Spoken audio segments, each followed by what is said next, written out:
na świecie i w Polsce pojawiło się dużo różnych preparatów na bazie humusu, kwasów humusowych, no ale dużo z nich jest wykorzystanych przy pomocy, znaczy jest ekstrahowanych, wyprodukowanych przy pomocy różnych metod chemicznych, a tutaj właśnie pojawił się preparat Huminpol, który jest uzyskany w procesie fermentacji i to jest wyciągnięty z borowiny, a testowany dla ośrodków sanatoryjnych, czyli jest nieszkodliwy i przyjazny dla organizmów żywych.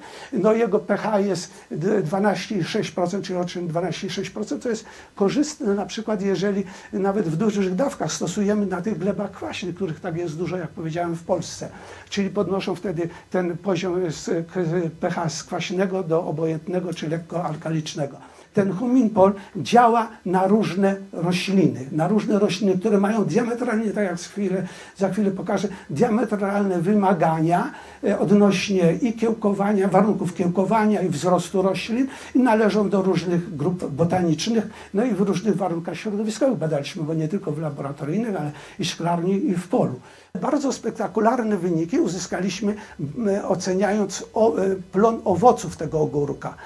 Właśnie tutaj w porównaniu do kontroli rośliny uzyskane najpierw z moczenia tych nasion w agrykarbon, a później opryskiwane z Huminpolem, wydały plon o 60% wyższy niż w kontroli. Natomiast jeżeli stosowaliśmy ten Huminpol i do nasion, i do roślin, to aż dwukrotnie, bo 194%, czyli aż prawie dwukrotnie wyższy plon. No i tutaj widać plony z tych ogórków z jednego poletka właśnie kontrolnych, a tutaj uzyskany z tych roślin, z nasion i roślin traktowanych Huminpolem. Spektakularne wyniki uzyskaliśmy w plonie tych nasion. Podobnie jak w przypadku ogórka, jeżeli rośliny były uzyskane z nasion traktowanych agrykarbon, a później rośliny Huminpolem, wówczas plon nasion fasoli wzrósł o prawie 60%, natomiast jeżeli nasiona i rośliny były traktowane Huminpolem, to aż 2 razy, bo z 100% do 221%.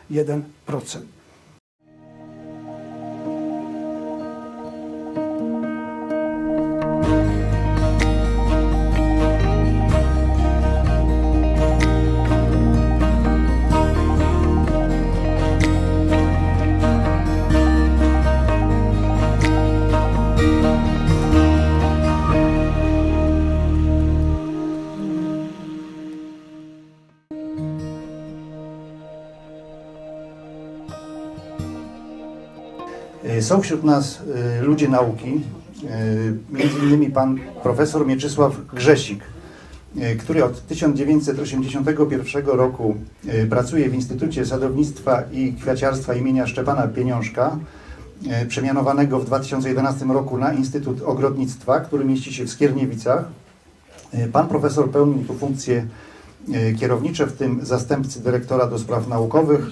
Odbył w sumie 4 lata staży naukowych, w tym jako wizytujący profesor na czołowych uczelniach w USA, w Anglii, Francji, Holandii, w Chinach oraz w Indiach. Pan profesor jest autorem ponad 600 artykułów, w tym 215 oryginalnych publikacji, 2 rozdziałów w podręcznikach akademickich. Jest koordynatorem lub wykonawcą 26 projektów badawczych pozastatutowych Instytutu, głównie międzynarodowych, oraz autorem wielu innowacyjnych technologii stosowanych w kraju i za granicą. W 2010 roku pan profesor został wyróżniony statuetką Złotego Lidera Innowacji w województwie łódzkim za projekt w dziedzinie bioenergii. Witamy pana profesora. Bardzo bym prosił, jeżeli by pan był uprzejmy.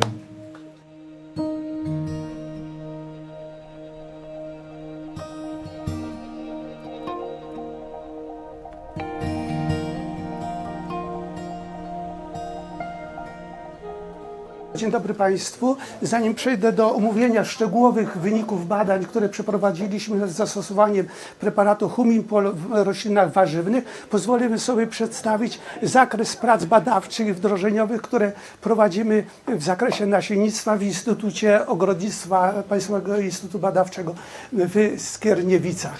A więc bardzo dużo uwagi poświęcamy badaniom, których celem jest opracowanie innowacyjnych metod produkcji nasiennej roślin ogrodniczych i energetycznych w systemach ekologicznym, integrowanym i konwencjonalnym. Dużo uwagi tutaj szczególnie pod kierownictwem pani dr Janas, no bo to ja już jest, co widać po moich włosach, to już jestem emerytowanym, chociaż częściowo pracuję jeszcze w tym zakładzie, więc właśnie dużo doświadczeń prowadzimy w zakresie doskonalenia technologii produkcji i uszlachetniania nasion.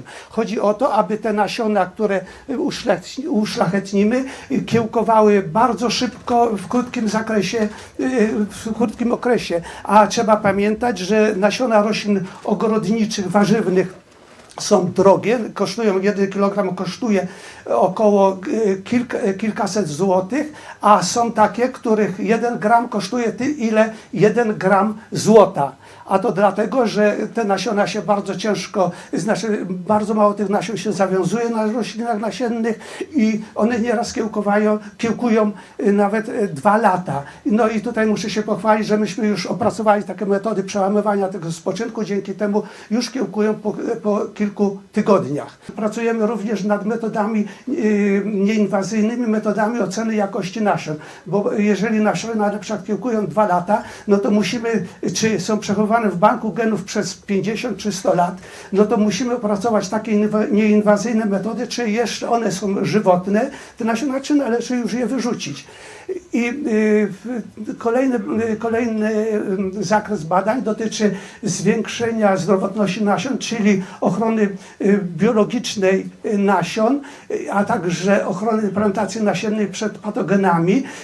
No tutaj szczególnie jest istotne, że nasiona produkowane w systemach konwencjonalnych, a szczególnie ekologicznym, one są silnie porażone przez mykoflorę patogeniczną i dlatego jest bardzo ważne właśnie, żeby zniszczyć tą mykoflorę patogeniczną przenoszoną na nasiona, która później powoduje znacznie gorszy wzrost roślin, a nawet ich zamieranie.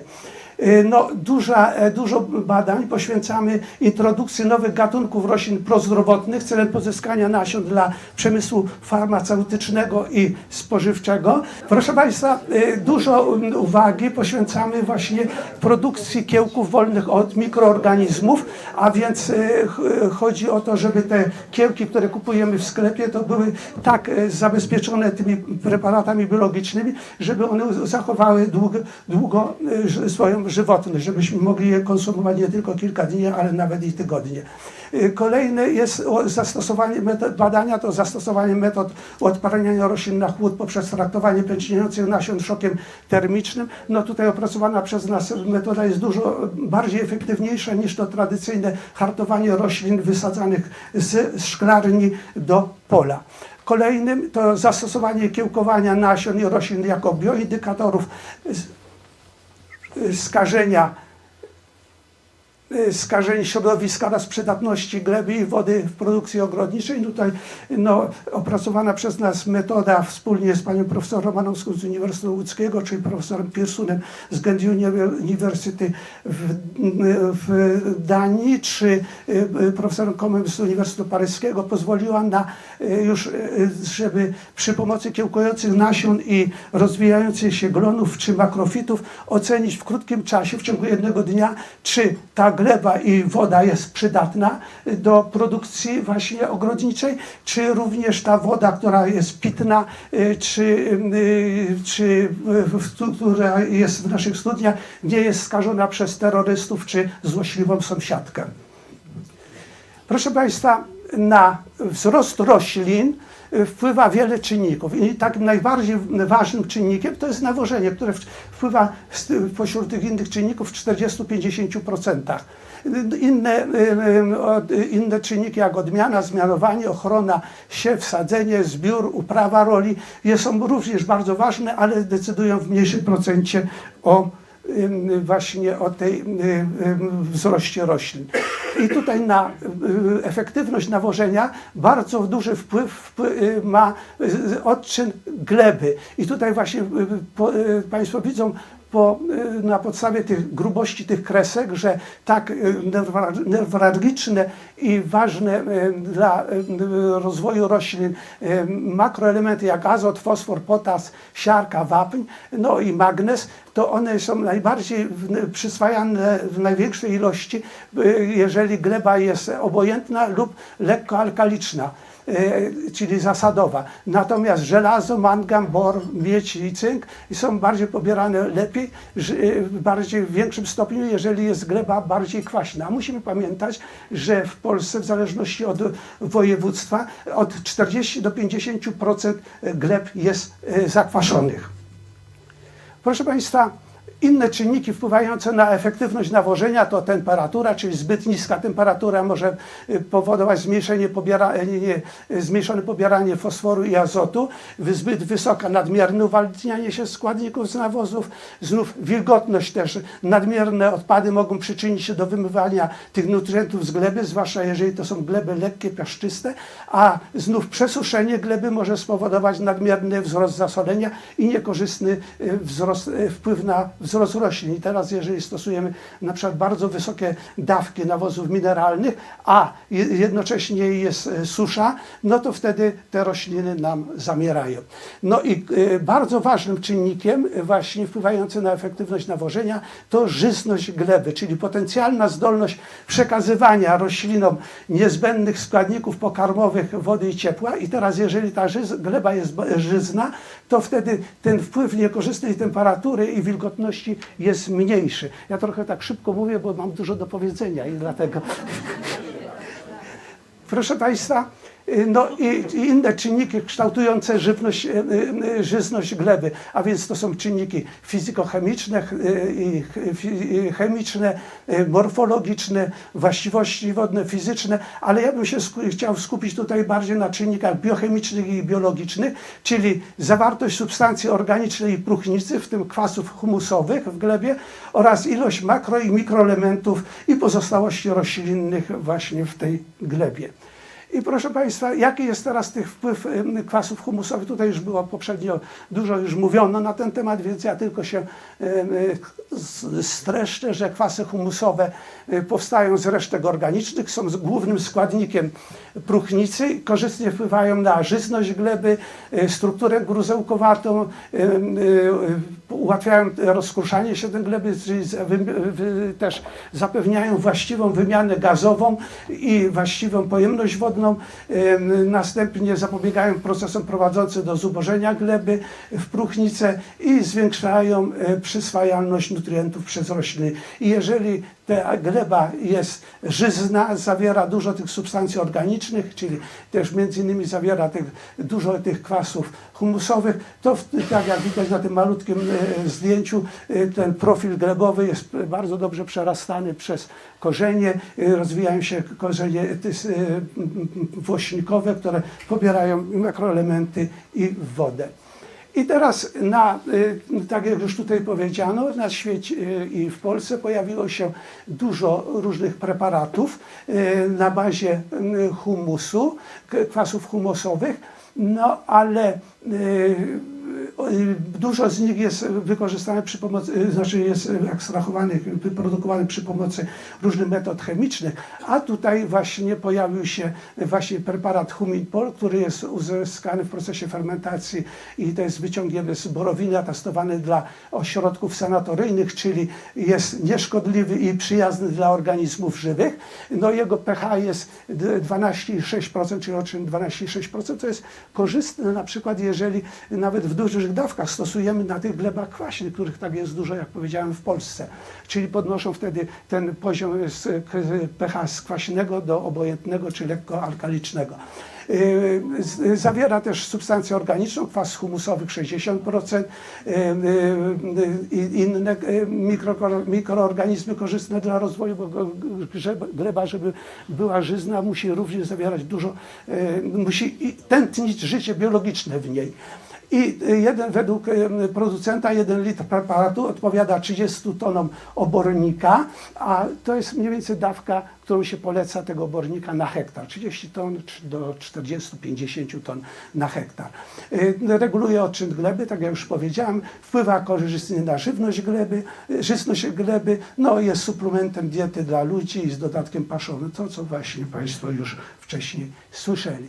I dlatego myśmy się podjęli właśnie przebadanie tego wpływu tego preparatu Huminpol w ścisłych badaniach laboratoryjnych, szklarniowych i polowych. I tutaj chwała firmie Ekorozwój, że się poddała takiej weryfikacji, bo jak powiedziałem, w Polsce i na świecie pojawiło się mnóstwo tych właśnie preparatów. No, papier wszystko przyjmie, ładnie można zareklamować. I tak samo jak i tych suplementów diety, tylko że po takich suplementach i po takich preparatach to jedne działają, inne nie działają, nieznacznie działają, inne działają, a po niektórych te organizmy żywe, czy ludzie, czy rośliny schodzą z tego świata, prawda? Także celem naszych badań było zbadanie wpływu aplikacji do nasion preparatu Huminpol i Agricarbon, a następnie do uzyskania roślin 30 dni po wysiewie preparatu Huminpol na dynamikę i zdolność kiełkowania, wschody, wzrost i aktywność fizjologiczną roślin 4 gatunków ważnych gospodarczo roślin warzywnych. Tutaj myśmy postanowili tutaj z panem Bauerkiem, żeby też ocenić właśnie ten agrykarbon, bo myśleliśmy o właśnie budowaniu takich konglomeratów, właśnie Huminpol plus agrykarbon, to jest przyszłościowa, no ale to by trzeba było bardzo dużo badań przeprowadzić na ten temat, żeby właśnie można było polecać to później w praktyce. A więc jakie materiały roślinne, czyli komercyjne nasiona ogórka, fasoli, cebuli i marchwi oraz wysadki marchwi i cebuli były wysadzane, te wysadki marchwi i cebuli były wysadzane do gruntów w celach reprodukcyjnych. I te wysadki i nasiona moczyliśmy w temperaturze 20 stopni przez 20 minut. To jest taki właśnie termin przyjazny i stosowany w produkcji nasiennej. Nie dłużej, bo niektórzy to mówią, że należy moczyć te nasiona przez dzień czasu, ale to nie, to jest szkodliwe, ale oczywiście no, nie mamy czasu tego mówić o kondycjonowaniu, ale to właśnie byłoby takie zasadne. Ale tutaj moczyliśmy tylko przez 20 minut, w tym jedne partie w preparacie Huminpol, inne w zawiesinie Agricarbon. I następnie po takim traktowaniu przechowywaliśmy przez 24 godziny w warunkach laboratoryjnych, czyli 20 stopni Celsjusza i 50 lub 60% wilgotności względnej powietrza. Następnie w następnym dniu wysiewaliśmy w warunkach laboratoryjnych, szklarniowych i do gruntu. I po 30 dniach od wysiewu podlewaliśmy te rośliny, niezależnie czy one były traktowane Huminpolem czy Agricarbonem, podlewaliśmy preparatem Huminpol w dawce 8 litrów na hektar. No i później uprawialiśmy te rośliny w systemach ekologicznych zgodnie z zasadą dobrej praktyki rolniczej. Jakie obserwacje prowadziliśmy? A więc dynamika i zdolność kiełkowania nasion zgodnie z wymogami takiej międzynarodowej organizacji International Seed Testing Association w szalkach Petriego lub uwilgotnionych harmonikach z bibuły na kiełkownikach Jakobsena lub w termostatach 20 stopni. To później przy okazji pokażę, jak to było.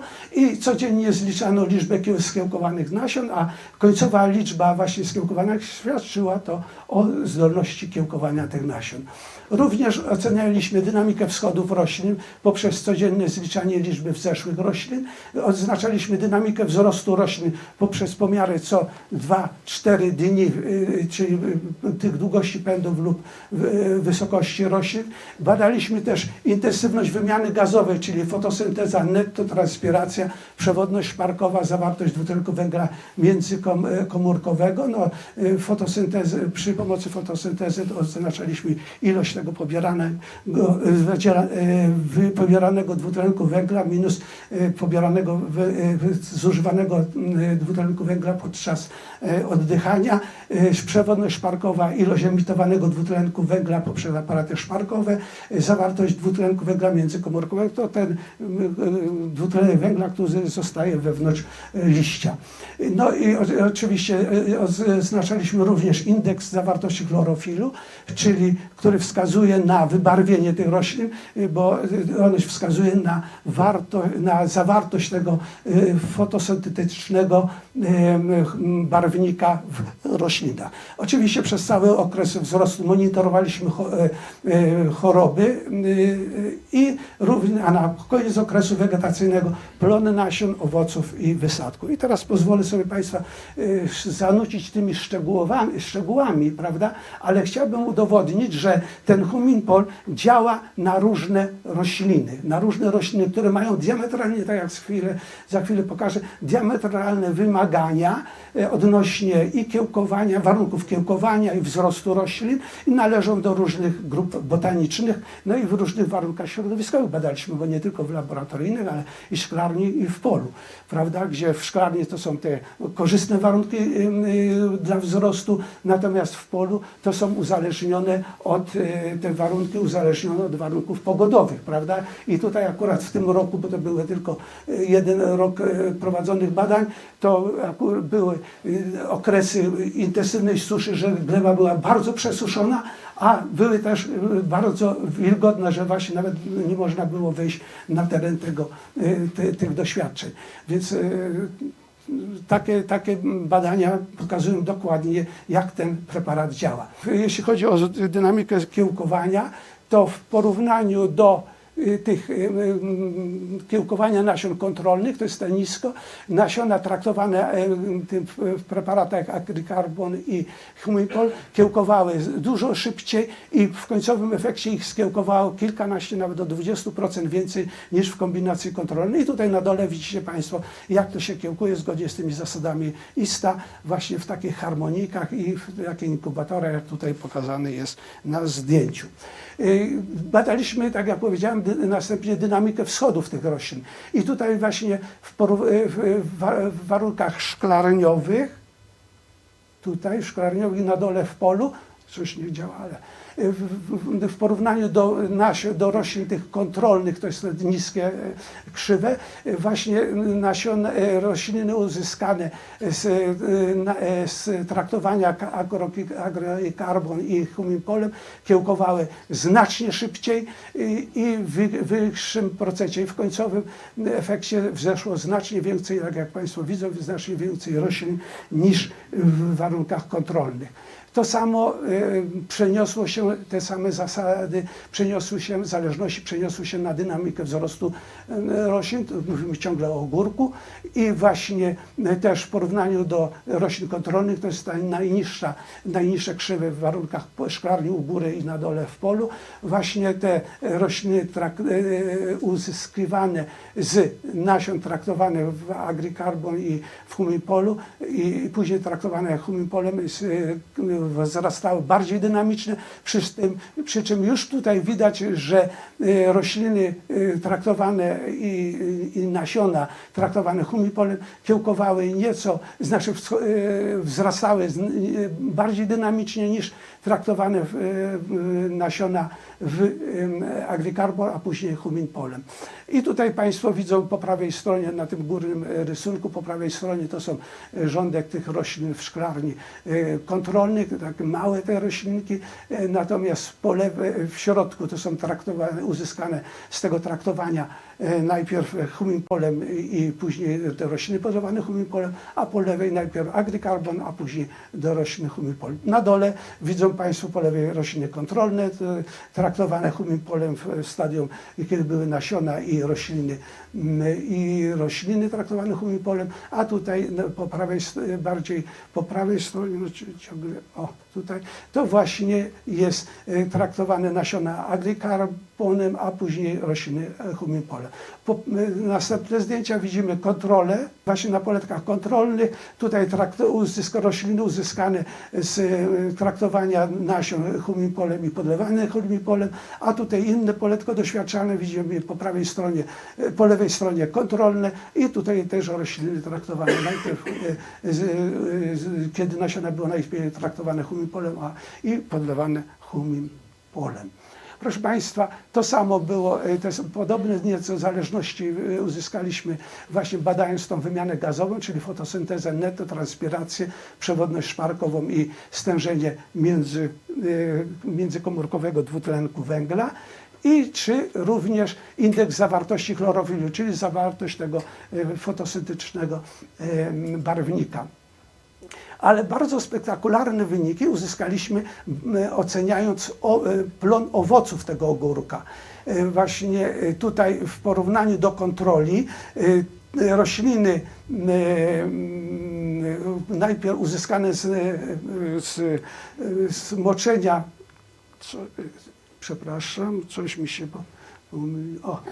Rośliny uzyskane najpierw z moczenia tych nasion w agrykarbon, a później opryskiwane z huminpolem, wydały plon o 60% wyższy niż w kontroli. Natomiast jeżeli stosowaliśmy ten huminpol i do nasion, i do roślin, to aż dwukrotnie, bo 194%, czyli aż prawie dwukrotnie wyższy plon. No i tutaj widać plony z tych ogórków z jednego poletka właśnie kontrolnych, a tutaj uzyskany z tych roślin, z nasion i roślin traktowanych huminpolem.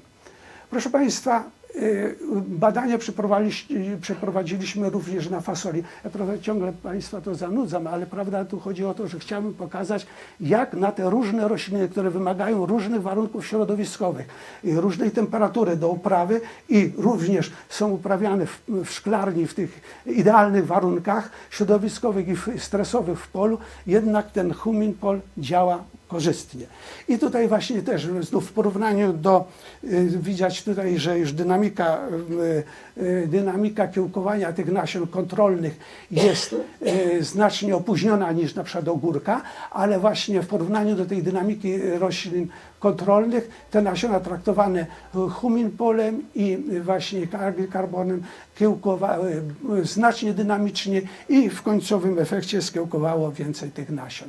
Proszę Państwa, również podobne rezultaty uzyskaliśmy badając dynamikę wschodów tych roślin. I tu również i w warunkach szklarniowych, coś ciągle tu wskaźnik, w warunkach szklarniowych, w warunkach polowych, właśnie w porównaniu do roślin kontrolnych, tych niższe krzywe, właśnie traktowanie tych nasion właśnie w agrykarbon i w huminpolu powodowało bardziej dynamiczny wzrost tych roślin, z tym, że właśnie tutaj już się okazało akurat w przypadku, nie tak jak w ogórku, ale w przypadku fasoli, to ten huminpol był bardziej efektywny.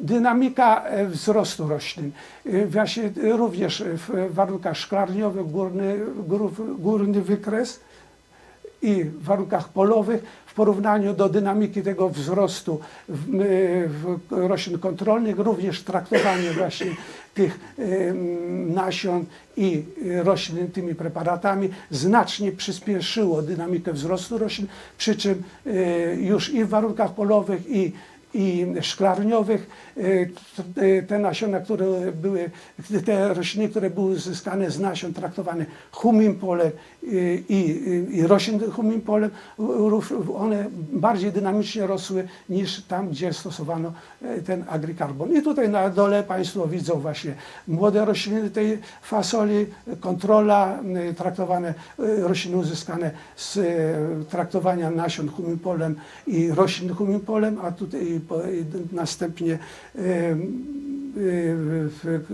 nasiona traktowane agrikarbonem, a później rośliny humipole nieco gorzej rosły. I tutaj już starsze rośliny fasoli, prawda, to jest to samo. Tu widzimy na poletkach właśnie kontrola rośliny uzyskane z traktowania nasion i roślin humipolem, a tutaj inne poletko doświadczalne, właśnie też po prawej stronie, właśnie kontrola i uzyskane z traktowania nasion i roślin humipolem. Proszę Państwa, podobne wyniki uzyskaliśmy badając wymianę gazową, czyli fotosyntezę netto, transpirację, przewodność szparkową i stężenie międzykomórkowego dwutlenku węgla, a także indeks zawartości chlorofilu. I tutaj znów spektakularne wyniki uzyskaliśmy w plonie tych nasion. Tutaj oczywiście się wkradło, dopiero który zauważyłem, jak już Panu wysłamy te właśnie prezentacje, że tu właśnie powinien być plon w gramach na metr kwadratowy, a tutaj jest kilogram na metr kwadratowy. Więc podobnie jak w przypadku ogórka, jeżeli rośliny były uzyskane z nasion traktowanych agrikarbon, a później rośliny humipolem, wówczas plon nasion fasoli wzrósł o prawie 60%, natomiast jeżeli nasiona i rośliny były traktowane humipolem, to aż 2 razy, bo z 100% do 221%.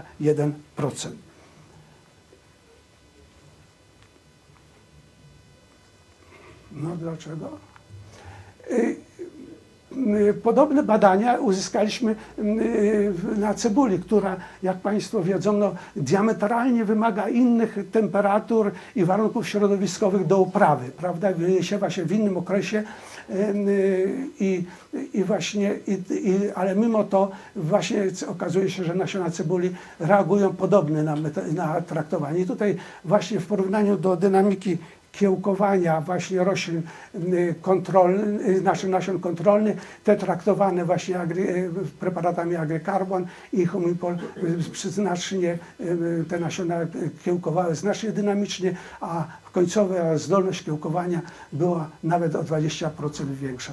I tutaj widzimy znów, jak te nasiona były kiełkowane na szalkach Petriego, no i tutaj na stołach Jakobsena.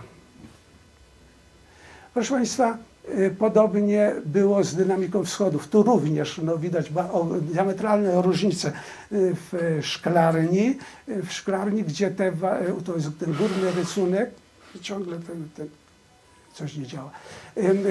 Górny rysunek, gdzie roślina no, już była uprawiana w tych korzystnych, znaczy właśnie dla cebuli niekorzystnych warunkach, bo temperatura wysoka, cebula lubi niższej temperatury do uprawy.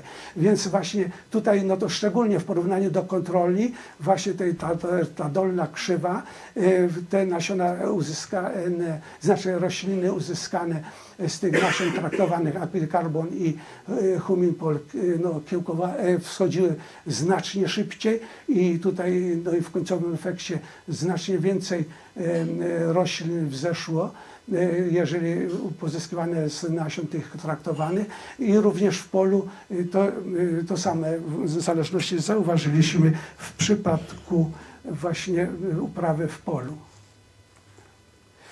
Dynamika wzrostu podobnie. Jak Państwo, jeżeli pamiętają poprzednie wykresy, ta dynamika znacznie się różniła od dynamiki wzrostu fasoli, ogórka, prawda? Ale tutaj również właśnie to traktowanie najpierw nasion agrykarbon, a później czy humipolem, a później humipolem, no to ta dynamika była wzrostu znacznie większa. I tutaj widzimy te rośliny na dole, rośliny właśnie w szklarni, te różnice w porównaniu do kontroli traktowane właśnie nasiona humipolem i rośliny humipolem były nieco lepsze właśnie w tych warunkach szklarniowych niż uzyskane z traktowania nasion agrykarbon, a później podlewane humipolem. A tu w warunkach polowych, gdzie, jak mówię, tam były diametralnie stresowe warunki uprawy, takie ogromne różnice we wzroście roślin, tak jak Państwo widzą, zauważyliśmy. To samo zauważyliśmy przy badaniach wymiany gazowej w tych roślinach No i zawartość, i indeksu zawartości chlorofilu, czyli wybarwieniu tych roślin. Te rośliny, które były uzyskane z tych roślin traktowanych właśnie tymi preparatami, były lepiej wybarwione niż te kontrolne. I tutaj znów zwyżka plonu. Mianowicie, jeżeli traktowaliśmy nasiona w agricarbon, a później podlewaliśmy te rośliny humipolem, to plon wzrósł o ponad 11%, natomiast jeżeli traktowaliśmy i nasiona i rośliny humipolem, no to wzrósł o prawie 17%. I tutaj Państwo widzą, tu właśnie rośliny kontrolne, one takie są niewielkie, te cebule, natomiast po potraktowaniu właśnie tym, po zastosowaniu preparatu humipol, te rośliny są znaczy te cebule są bardziej dorodne. Proszę Państwa, marchew, czyli diametralne różnice w wymaganiach uprawowych. I tu również właśnie zauważyliśmy, że jeśli chodzi o dynamikę i zdolność kiełkowania, również w porównaniu do roślin, do tych nasion kontrolnych, te traktowane w agricarbon i w humipol kiełkowały znacznie szybciej, a tutaj widzimy właśnie, jak te nasiona się kiełkuje zgodnie z tymi zasadami ISTA w szalkach Petriego. Dynamika wschodów. Tu również właśnie widzimy, że w porównaniu i w szklarni, i w polu, ciągle naciskam tym, ale nie zawsze się zaświeca właśnie ten wskaźnik. To u góry w szklarni, na dole w polu, i to również w porównaniu do roślin kontrolnych, to są te dolne krzywe. Jeżeli traktujemy właśnie tymi preparatami, to dynamika, te rośliny wschodziły bardziej dynamicznie. Dynamika wzrostu marchwi, tu podobne rezultaty, z tym, że tutaj już widzimy, no, te niskie krzywe to są właśnie rośliny kontrolne, a jeżeli rośliny były, najpierw nasiona były traktowane humipolem i później podlewane tym humipolem, to one bardziej dynamicznie rosły i statystycznie istotnie lepiej niż rośliny najpierw uzyskane z nasion traktowanych humipolem, znaczy traktowane agricarbon, a później podlewane humipolem. I tutaj na dole Państwo widzicie tak analogicznie jak w poprzednich zdjęciach, że i w szklarni i na rośliny właśnie uzyskane uzyskane z nasion traktowane humipolem, później podlewane, diametralnie lepiej rosły, intensywniej rosły niż kontrolne. To tak jak tu Pan pokazywał w tej szklarni w przypadku tych pomidorów, prawda? To było. Natomiast również jeżeli uprawialiśmy rośliny marchwi w celach nasiennych, czyli traktowaliśmy wysadki właśnie tych marchwi, to też również, jeżeli te wysadki traktowaliśmy humipolem, a później podlewaliśmy humipolem, to te rośliny nasienne rozwijały i się lepiej rosły niż rośliny kontrolne. To samo zauważyliśmy w przypadku wymiany gazowej, już nie będę się powtarzał, i także oceny indeksu zawartości chlorofilu, czyli stopnia wybarwienia tych roślin. I tu również, tak jak przy poprzednich gatunkach, uzyskaliśmy spektakularną zwyżkę wzrostu. Jeżeli rośliny były uzyskane z nasion moczonych agricarbon, a później podlewane humipolem, to plon tych nasion wzrósł o 50%, a tych wysadków 140, czy też prawie 50%. Jeżeli nasiona i rośliny, i te wysadki były traktowane humipolem, a później rośliny podlewane humipolem, to również wzrost plonu był albo 71, no i 74%, czyli również bardzo wysoko. A więc reasumując te wyniki, które przedstawiłem, możemy powiedzieć, że te wyniki wskazują na korzystny wpływ moczenia nasion i wysadków przez 20 minut w preparacie Agricarbon i Huminpol i następnie podlewania uzyskanych roślin biopreparatem Huminpol w dawce 8 litrów na hektar i ten korzystny wpływ jest na wzrost testowanych warzyw. Świadczy to o korzystnym wpływie tych preparatów na metabolizm kiełkujących nasion i uzyskanych z nich roślin na jakość i fizykochemiczną właściwość gleby. Później ze względu na wysoką skuteczność w poprawie kiełkowania nasion oraz wzrostu i rozwoju roślin zasadne jest stosowanie testowanych preparatów w uprawach ogórka, fasoli, cebuli i marchwi w systemach ekologicznych zgodnie z procedurą stosowaną w prezentowanych badaniach.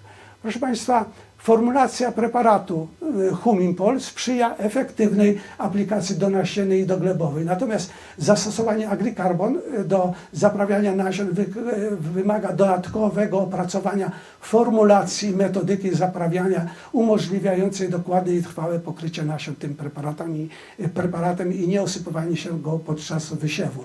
I tutaj, że korzystny wpływ tego preparatu Huminpol na wzrost roślin należących do różnych rodzin botanicznych, czyli ogórka to jest dyniowate, fasoli bobowate, cebuli amarylkowate, czy marchwi selerkowate, wskazuje na możliwość jego zastosowania w uprawach wielu gatunków roślin ogrodniczych, rolniczych, co jednakże wymaga kolejnych badań.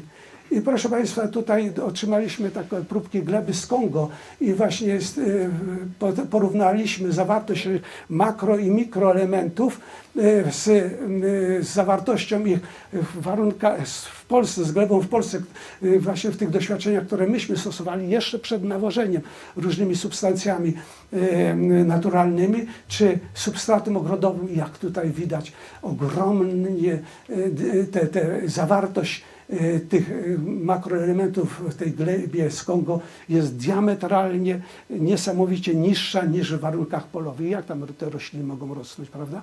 Aczkolwiek nie mamy innych danych odnośnie fizycznych cech tej gleby, to jednak należy domniemywać, że gdyby te rośliny, tę glebę podlano właśnie dużymi dawkami, bo jeszcze jest ta gleba kwaśna, 4,4 pH, to jest to jest tak kwaśna, jak ten torf, który stosujemy do zaprawiania borówki amerykańskiej. Polska gleba to właśnie i ten nawet substrat torfowy to jest 5,3–5,5%. Więc należy domniemywać, że gdybyśmy zastosowali tam duże dawki tego preparatu Huminpol, to byśmy podnieśli pH i byśmy zwiększyli kompleks sorpcyjny gleby i wówczas większość tych makroelementów i mikroelementów pozostała w tej warstwie olnej i wtedy by te rośliny lepiej rosły. Dziękuję za uwagę.